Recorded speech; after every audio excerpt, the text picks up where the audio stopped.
So women గురించి మాట్లాడాం కాబట్టి అడుగుతూ ఉన్నాను.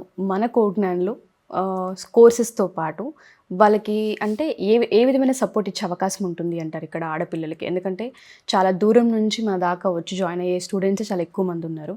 సో వాళ్ళకి మనం సేఫ్టీ, సెక్యూరిటీ అండ్ దాంతోపాటు స్కిల్ డెవలప్మెంట్ ఆపర్చునిటీస్ ఏ విధంగా సపోర్ట్ ఇస్తుంటుంది కోడ్నాన్? సో కోడ్నాన్లో ఎస్పెషల్లీ విజయవాడ బ్రాంచ్లో లైక్ మాకు విజయవాడ సరౌండింగ్ పల్లెటూరుల నుంచి ఎక్కువ మంది గర్ల్స్ వస్తారండి. వచ్చి సరౌండింగ్ హాస్టల్స్లో అది జాయిన్ అవుతూ ఉంటారు.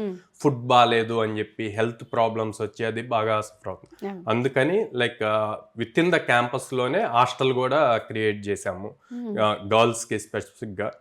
ఓన్లీ విజయవాడ ఓన్లీ విజయవాడ అని ప్రెజెంట్. సో విజయవాడ బ్రాంచ్లో గర్ల్స్కి హాస్టల్ కూడా క్రియేట్ అయింది. సో దీనివల్ల ఏమవుద్ది అంటే ఫుడ్ బాగుంటుంది.